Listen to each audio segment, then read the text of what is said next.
어느 교회에서 성경 공부 시간에 있었던 대화라고 합니다. 그날 성경 공부 주제가 용서였습니다. 목사님이 용서에 대해서 성경을 찾고 하면서 이제 이렇게 참석하신 분들에게, 교인들에게 질문을 했습니다. 여러분, 우리가 살면서 미워하고 원수처럼 생각되는 사람들이 한두 명이 아니죠. 얼마나 많습니까? 이제까지 살면서. 그런데 성경을 보면 원수를 사랑하고 원수를 용서하고 거기에 더 나아가 원수를 또 축복하라. 얼마나 마음이 괴롭고 힘듭니까? 용서해야 되는 줄 아는데 이런 말씀을 볼 때마다 여간 부담스러운 게 아닐 것입니다. 그러면서 이렇게 묻습니다. 혹시 우리 중에 이제까지 살아오시면서 또 지금 여러분들 중에 미운 사람이나 원수처럼 여겨지는 사람이 없다고 생각하는 분이 있으면 한번 손을 들어 보십시오. 한번 여러분들 중에서 나는 원수도 없고 미워하는 사람도 없어. 손 들어 보세요. 와, 대단하십니다. 이렇게 되면 목사가 당황하는 겁니다. 근데 그 교회에서도 어떤 할머니 한 분이 손을 턱 드시더랍니다. 목사님이 이 정도 질문이면 교인들이 고개 푹 숙이고 에이 뭐 또 저런 질문을 내 이래야 되는데 다 숙이는데 할머니 한 분이 손을 탁 드는 거예요. 그래서 목사님이 당황하면서 저처럼 여쭤봤어요. 아이고, 우리 권사님은 어째 주변에 미운 사람도 없고 원수도 없습니까? 그 비결을 좀 알려주세요. 그러면 우리가 도움이 되겠습니다. 그랬답니다. 그랬더니 그 할머니 권사님이 이렇게 이야기를 합니다. 목사님, 내 나이가 90이잖아. 내가 90평생 살아오면서 왜 난들 미운 사람 없고 원수처럼 생각된 사람이 왜 없겠어? 그런데 말이야, 목사님, 내가 90까지 살다 보니까 그것들이 다 먼저 갔어. 갔어. 그래서 하나도 없답니다. 정답.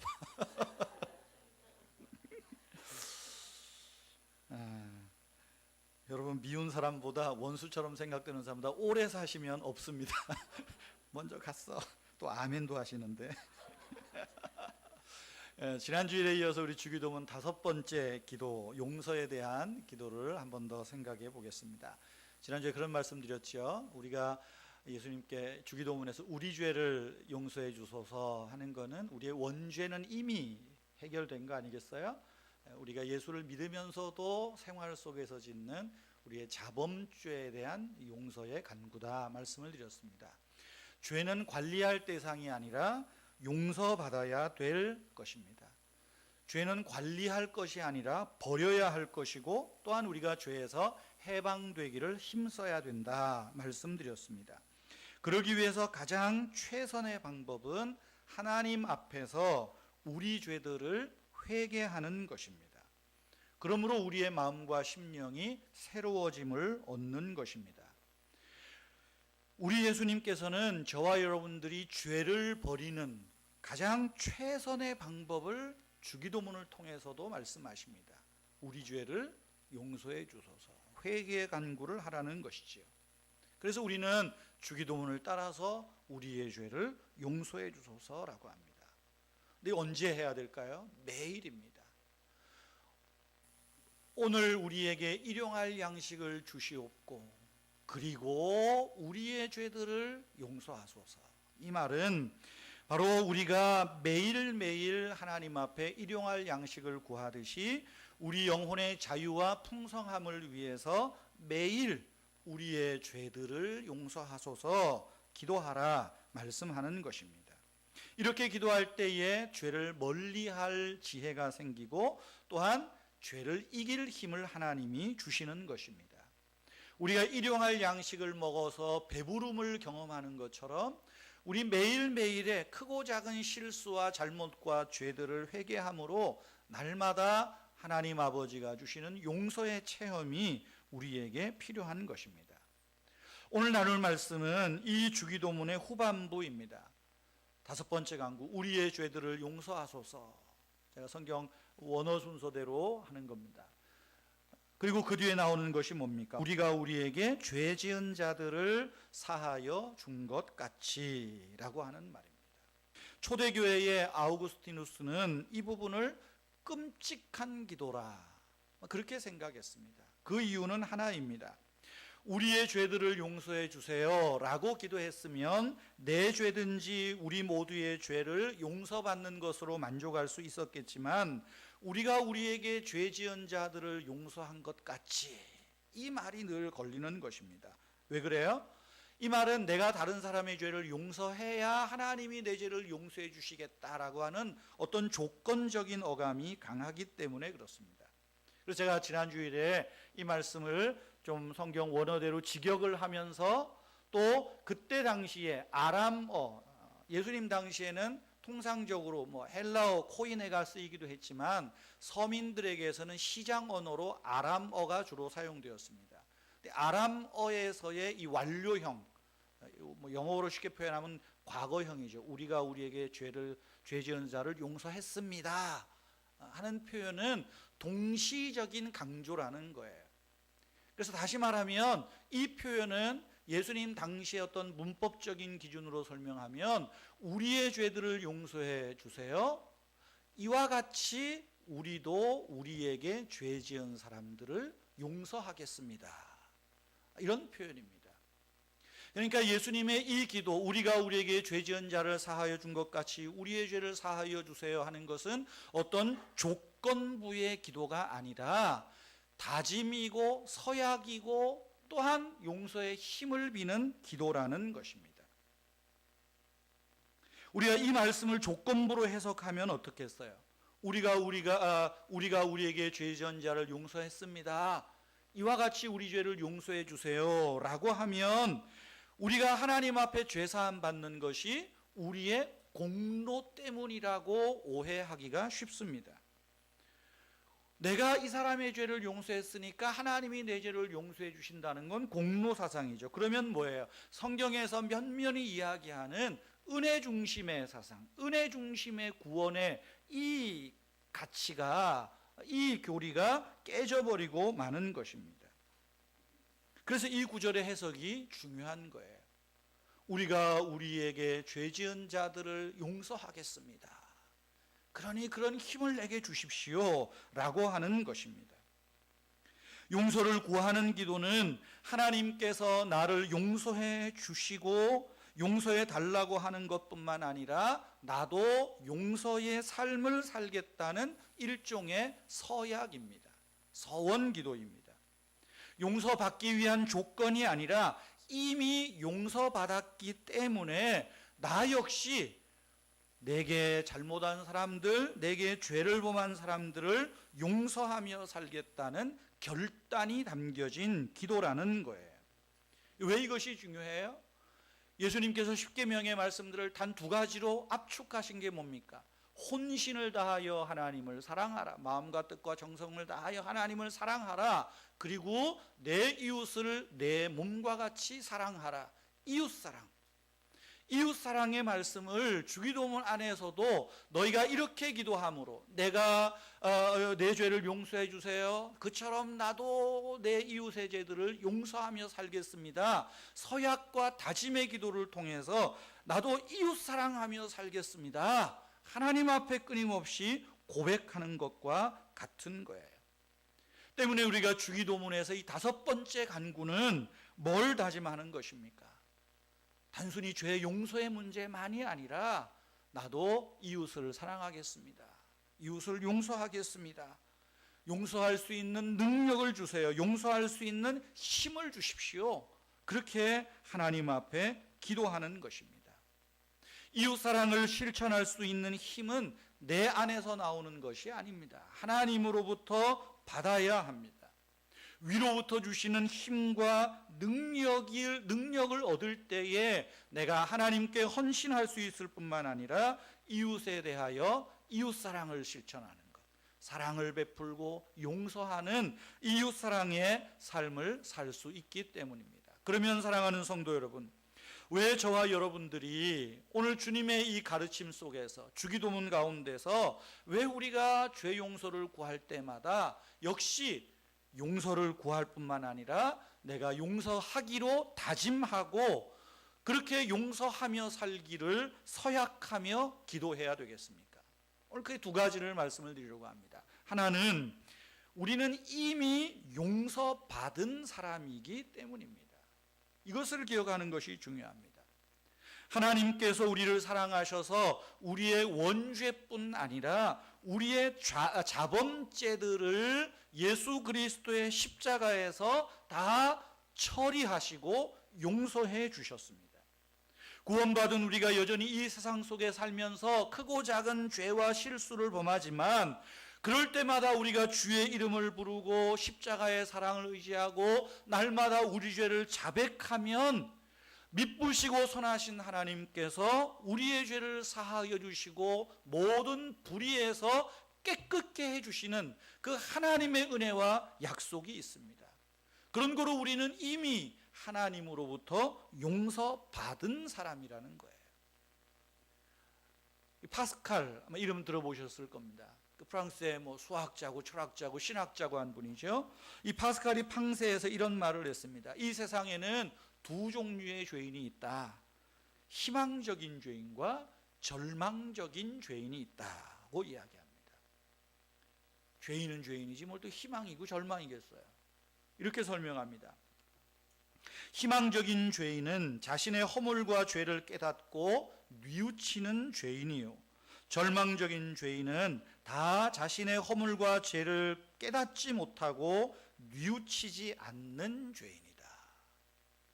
여러분은 희망적인 죄인입니까? 절망적인 죄인입니까? 희망적인 죄인이요? 절망적인 죄인이요? 죽어봐야 알아요?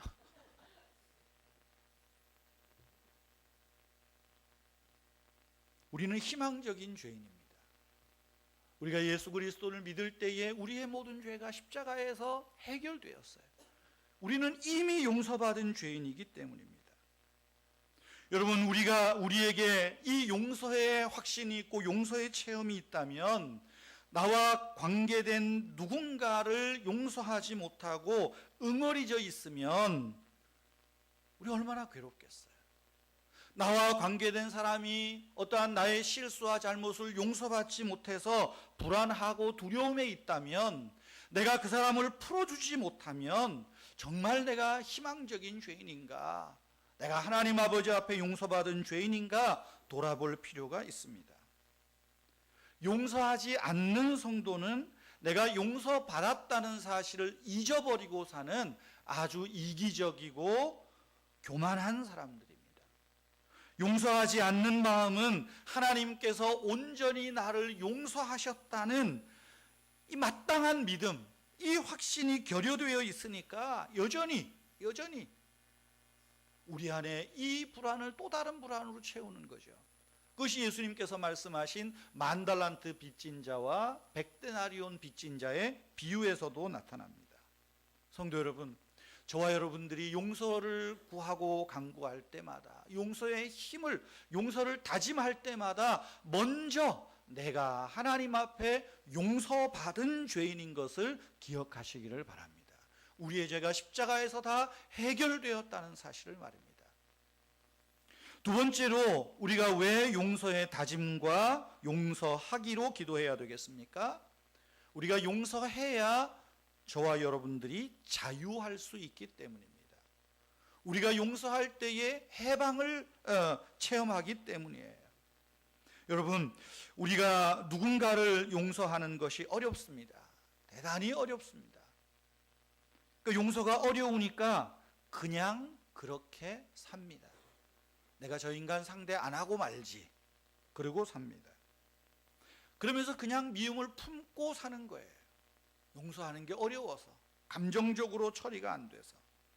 그러나 여러분, 우리가 그렇게 살면 용서하지 않을 때 우리 안에서 어떤 일이 생기겠습니까? 우리 안에 독이 쌓여가는 것입니다. 나를 죽이는 거예요, 결국은. 우리들 대부분은 내 마음속에 누군가가 미워지고 그 사람에 대해서 용서가 안 될 때 저도 마찬가지고 늘 이야기를 합니다. 나는 피해자고 저 사람은 가해자라고 생각을 합니다. 뭐 일견 맞는 말이죠. 내가 누구 때문에 그런데. 그러나 사실 우리가 그 상대방을 용서하지 못할 때, 여전히 품고 있을 때 가장 무서운 가해자는 나 자신이라는 거예요. 왜? 용서하지 않을 때 나에게 스스로 독을 쌓고 있기 때문입니다. 우리는 용서하지 않을 때 내가 과거에 매이는 거예요. 분노에 매이는 것입니다. 나를 원한의 감옥 속에 가두는 것입니다. 뭔가 변화되는 잠재력이 있는데 그 변화의 잠재력을 스스로 차단시켜버리고 마는 것입니다. 그렇기 때문에 용서는 우선은 나 자신을 자유케 하는 행위입니다. 그러므로 남을 용서할 때에 이익을 보는 사람은 사실은 상대방이 아니라 나라는 사실을 먼저 기억해야 돼요. 여러분, 용서한다는 것이 그럼 뭡니까? 여러분이 40일 묵상집 나누어 드렸습니다. 혹시 지난주에 못 오셔서 못 받으신 분들은 예배 후에 챙겨 가시고요. 혹시 다 떨어져서 모자라면 서점에 가서 이거 사세요. 사셔서 꼭 읽으세요. 자, 지난 주간에 나누어 드린 지난 주간의 분량, 일주일 분량 안에 마침 이 용서에 대한 주제가 있었습니다. 혹시 기억을 하세요? 읽어도 다 잊어버리셨나요? 자, 용서한다는 게 뭔가? 이 책에 있는 대로 제가 한번 읽어드리겠습니다. 우리는 누군가에 대해서 나쁜 생각만 품지 않는다면 이미 용서한 것이나 다를 바 없다고 여기며 무감각해 합니다. 그러면서 그 사람에 대해서 좋은 생각을 품지 않는다는 사실에 대해서는 전혀 개의치 않습니다. 다시 말하면 용서하는 거는 그 사람에 대해서 내가 나쁜 생각 안 하고 그 사람 무시해버리는 겁니다. 투명인간 취급해버린다는 거겠죠.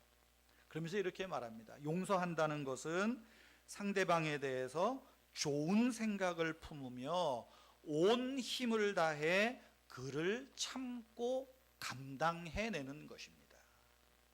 그를 참아주는 거예요. 그 사람을 감당해가는 것입니다. 계속해서 말합니다. 그런데 우리는 바로 이 부분에서 용서하기보다는 적당히 우회해버리기를 잘합니다. 돌아간다는 거예요. 다른 사람을 감당하는 대신에 그 사람 옆에 나란히 서 있으면서도 그 사람의 침묵에 익숙해지고 그 존재 자체에 무관심해버리고 맙니다. 상대 안 하면 그만이지 뭐. 우리 그럴 때 많잖아요. 집까지 깨면 돼. 상관없어. 끊고 살아. 이런 표현입니다. 용서란 참고 감당하는 것입니다. 누군가를 참고 감당한다는 것은 그의 모든 면을 참고 감당하는 것입니다. 그 사람의 모습에서 참으로 불쾌하고 감당하기 어려운 부분들, 그의 잘못과 죄, 더 나아가서 나를 거스리는 것까지 포기하지 않고 외면하지 않고 잠잠히 참고 감당하며 사랑하는 것입니다. 이것이 용서입니다. 이렇게 말해요. 여러분 같이 나눠드린 책 21페이지부터 22페이지에 있습니다. 용서는 하나님께로부터 옵니다. 용서는 더불어 살아가는 삶에서 이웃과의 관계를 자유롭게 하는 원동력입니다. 우리는 용서함으로 나 자신으로부터 자유로워집니다. 용서함으로 다른 사람을 돕고 섬길 수 있습니다. 그러면서도 이런 말을 합니다. 여러분, 용서하는 것 때문에 우리의 명예가 손상되지는 않을까 염려하며 마음 쓸 필요가 없습니다. 정확한 지적 같아요. 우리 누구 용서할 때 내가 손해보는 것 같다고 생각하잖아요. 그럴 필요 없다는 것입니다. 격분할 필요도 없고 판단할 필요도 없습니다. 다만 있는 모습 그대로 상대방을 품고 조건 없이 모든 것에 대하여 용서하기만 하면 됩니다. 용서하기만 하면 됩니다. 그럴 때에 우리 안에 평화가 임하게 됩니다. 이런 이야기를 합니다. 여러분, 보네퍼의 책에 보면 용서는 결코 쉽지 않다고 말합니다. 뭐 보네퍼가 아니겠어요? 우리는 경험적으로 용서가 쉽지 않은 것 압니다. 그렇기 때문에 주님이 기도하라는 것이요. 날마다 우리 죄를 용서해 달라고 기도하는 것처럼 더 나아가서 내가 용서받은 자로서 용서를 다짐하고 서약하고 용서할 수 있는 힘과 능력을 주시도록 기도하라는 것입니다. 용서가 우리를 자유케 하기 때문에, 용서가 우리의 심령에 매인 것을 풀어주는 능력이 있기 때문에 그렇습니다. 요한복음 8장 32절에 보면 진리를 알지니 진리가 너희를 자유케 하리라, 그렇게 말합니다. 자유, 용서를 통한 자유예요. 하나님께서 우리를 자유케 하셨어요. 어디에서? 죄에서 자유케 하신 거예요. 십자가의 보혈로 우리의 죄를 용서하심으로 진리 안에서 자유를 누리게 하신다는 것입니다. 오늘도 하나님께서는 저와 여러분들을 통해서 세상에 자유를 선포하기 원하세요. 어떻게 선포합니까? 용서하는 사람을 통해서, 용서를 통해서 자유가 선포되는 겁니다. 그렇기 때문에 우리 죄를 사하소서, 그러면 우리도 우리의 죄들을 용서하면서 살겠습니다. 용서하면서 살겠습니다. 이 기도를 날마다 하는 것입니다. 이 책의 25페이지부터 보면 이 자유에 대해서도 또 이렇게 이야기를 합니다. 자유롭게 된다는 것은 세상에서 위대해지는 것을 뜻하지 않습니다. 형제를 대적하고 하나님을 거스리면서 자유로워지는 것이 아니라 자기 자신으로부터 자유로워지는 것입니다. 세상에서 자신이 최고이고 세상에서 자기 혼자만 있는 것처럼 생각하며 자신이 세상의 중심인 것처럼 여기는 거짓으로부터 자유로워지는 것입니다. 거짓에서의 자유. 자유롭다는 것은 사랑 안에 거하는 것이고, 사랑 안에 거하는 것은 하나님의 진리 안에 거하는 것입니다. 하나님의 진리는 사랑이고, 하나님의 사랑은 우리로 하여금 자신에게서 자유로워져서 타인을 위해 살게 합니다. 여기 타인을 위해 살게 한다는 건 뭐죠? 용서의 삶이고 사랑의 삶이라는 것입니다. 그리하여 하나님의 피조물을 경시하는 미움에서 벗어나서 하나님이 창조하신 피조물들, 우리의 형제자매들을 경시하는 미움에서 벗어나서 자유로워지고 또한 다른 사람을 위해 살게 하는 것, 이게 진리 안에서 자유를 누리는 것이다 라고 말하고 있는 거예요. 여러분, 용서는 우리 모두를 자유케 하는 일입니다. 매인 것을 푸는 힘이에요. 요한복음 20장 19절에서 23절 말씀에 보면 예수님께서 부활하신 후에 제자들에게 나타나셔서 세 가지를 말씀하세요. 숨어있는 제자들에게 첫 번째는 말하죠. 너희에게 평화가 있을지어다. 너희에게 평강이 있을지어다. 19절 21절 두 번에 걸쳐서 이야기를 합니다. 그리고 두 번째로 22절에 보면 성령을 받으라 또한 말씀하세요. 이 순서를 잘 보세요. 지금 예수님이 십자가에 달려 돌아가시고 자기들도 예수의 제자로서 혹시나 저렇게 비참하게 죽지 않을까 두렵고 불안해하는 자들에게 나타나셔서 평화가 있을지라. 심령의 평화가 중요해요. 근데 그것으로 그치지 않습니다. 우리가 마음에 평화만 있다고 되는 것이 아닙니다. 예수 그리스도에게 임하셨던 하나님 아버지의 능력, 성령의 은혜와 능력이 있을 때 이 세상을 이길 수 있는 힘이 있는 거예요. 그래서 성령을 받으라 이야기합니다. 그리고 세 번째로 예수님은 용서에 대해서 말씀하세요. 20장 23절 우리 같이 한번 읽어보실까요? 시작. 너희가 누구의 죄든지 용서해 주면 그 죄가 용서될 것이고 너희가 용서해 주지 않으면 그대로 남아 있을 것이다. 이 말씀을 자세히 보세요. 여러분, 우리의 죄를 누가 용서해 줍니까? 누가 용서해 줘요? 하나님이 용서해 주셔요. 근데 부활하신 주님께서 마지막 제자들에게, 이제 세상으로 파송되어질 제자들에게 하시는 말씀이 뭐예요? 너희가 죄를 사한다는 거예요. 너희가 죄를 사한다. 얼마나 충격적인 말씀입니까? 너희, 우리들입니다.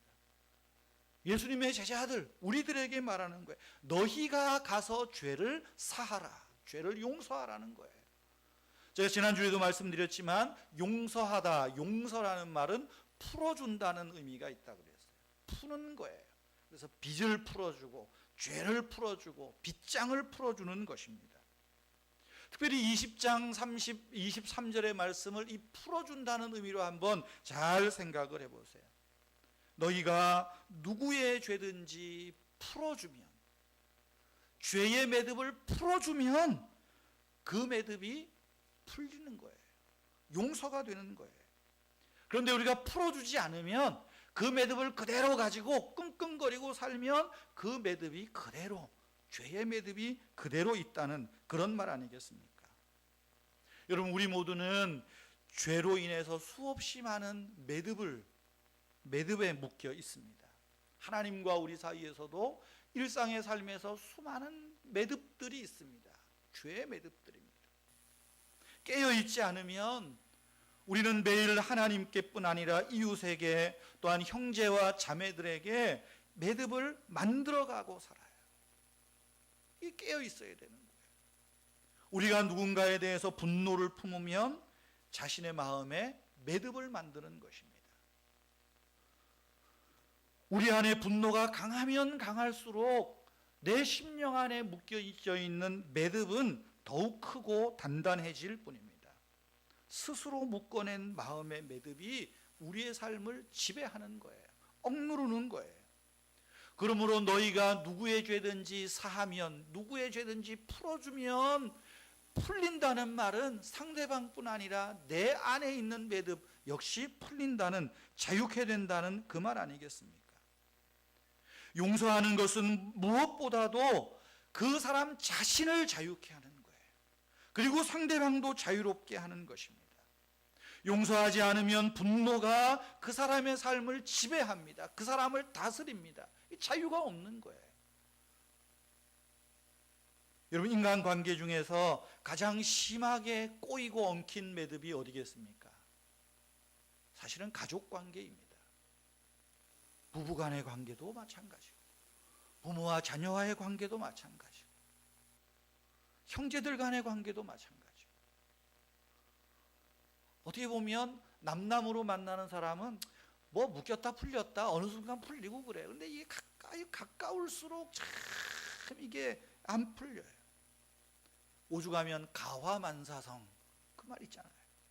그래서 집에서 가정에서 꽉 이게 매이고 꼬이고 그러면은요, 밖에 나가서도 꼭 그렇게 꼬이는 분들이 적지 않게 많습니다. 가화만사성이 참 중요한 것 같아요. 가족 안에서부터 매인 걸 푸는 겁니다. 가족 안에서부터 자유함을 얻는 것입니다. 우리가 매일 하나님께 용서를 구함으로써 이 매듭을 풀도록 힘쓰고, 동시에 이웃과의 매듭을 용서함으로써 힘써 풀어주어야 됩니다. 우리는 이미 하나님께서 죄의 매듭을 풀어서 살아난 사람입니다. 우리는 희망적인 죄인들 아닙니까?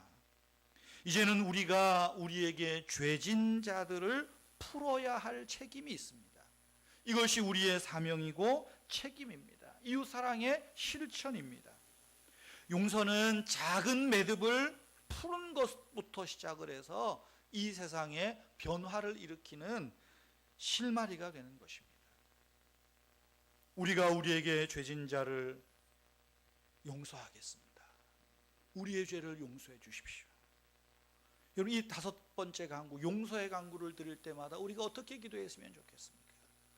제가 4가지 한번 좀 적용하면서 우리가 좀 이렇게 기도하면 좋겠다 싶습니다. 제가 지난주부터 했으니까 복습하는 겸해서 한번 좀 보시면 좋겠어요. 첫 번째로, 우리가 5번째 기도를 할 때마다 이렇게 기도하면 좋겠어요. 이 마음을 가지고 적용하세요. 첫째는, 하나님 아버지, 나는 죄인입니다.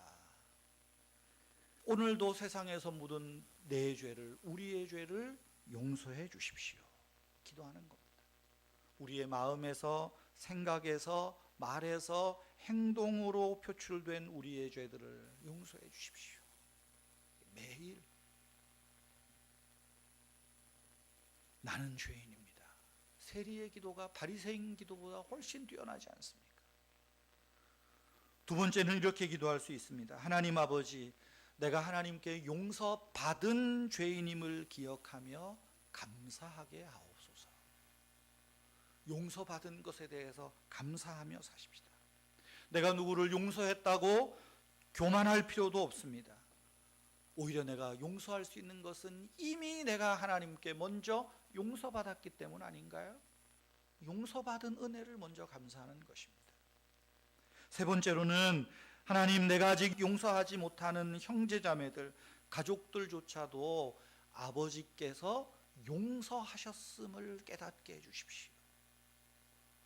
여러분 믿음의 형제자매들 중에서 아니면 여러분들의 누군가 관계되어 얽혀있는 사람들이 하나님이 그를 용서해 주신 사람인 것을 기억해야 됩니다. 하나님이 용서해 주신 사람을 내가 어찌 감히 정죄하겠습니까? 하나님이 풀어주셨다면 우리도 풀어줘야 되지 않을까요? 네 번째로는 능력을 구하는 것입니다. 하나님 아버지, 내 힘으로 용서하며 살기 어렵습니다. 나에게 아버지의 성령을 부어주십시오. 그래서 나로 하여금 용서의 삶을 살게 하십시오. 이 기도입니다. 우리가 이 주기도문을 이렇게 적용해 보는 겁니다. 용서받은 것 감사하십시오. 내가 일상에서 알고 지은 죄, 모르고 짓는 죄들을 회개하십시다.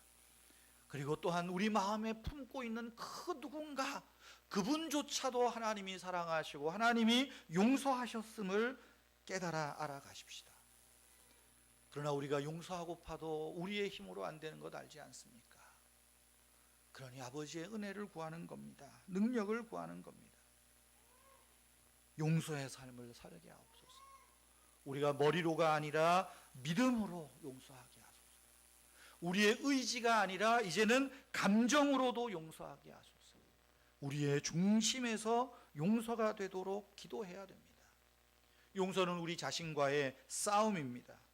혼자서 이기기는 어렵습니다. 때문에 우리의 연약함을 도우시는 성령님을 의지해야 됩니다. 용서하지 못하는 것이 내 자존심일 수 있고요, 내 감정일 수 있습니다. 그러나 용서하는 것은 내 주님의 십자가를 내가 지고 성령님을 의지하여 순종하는 것입니다. 우리가 어떻게 이웃사랑을 할 것입니까? 누군가를 돕고 물질로 돕는 것 쉽습니다. 그러나 그 이전에 너희가 얽혀있는 자를 풀어주는 겁니다. 그를 자유케 해주는 것입니다. 거기에 평화가 있는 것이죠. 사랑하는 성도 여러분, 주기도문은 우리에게 주님이 이건 말씀하시는 것 같아요. 하나님으로부터 오는 은혜를 먼저 받으라는 거예요. 은혜를 받고 내가 살아가는 존재라는 것을 깨닫게 하는 것입니다. 그래서 우리는 하나님 앞에 내 죄를 용서해 주소서 기도하는 겁니다. 하나님, 나는 용서할 힘과 능력이, 감정이 연약합니다. 하나님, 성령을 부어주셔서 나로 용서의 힘을 주시고 용서하며 살게 해 주십시오. 이렇게 기도하는 것입니다. 스탠리 하워워스라고 하는 분이 이런 말을 했습니다. 우리에게 용서하라고 명령하실 때 예수님께서는 우리에게 책임을 더 맡으라고, 세상을 바꾸라고, 끝없이 돌고 도는 보복과 복수의 쳇바퀴를 멈춰 세우라고 우리를 초대하시는 것이다. 귀한 말이라고 생각해요. 여러분, 보복의 악순환을 멈추는 길, 내가 용서받은 죄인으로서 용서하며 사는 것입니다. 대단히 어려운 문제입니다. 껄끄러운 문제입니다. 부담스러운 문제입니다. 그런 거로 우리는 주님 앞에 기도해야 되지 않을까요? 우리 죄들을 용서해 주십시오. 그와 동시에 우리도 우리에게 죄진 자들을 용서하며 살겠습니다. 용서할 수 있는 힘과 능력을 주십시오. 하나님 앞에 이 은혜를 구하시는 저와 여러분 다 되시기를 바랍니다.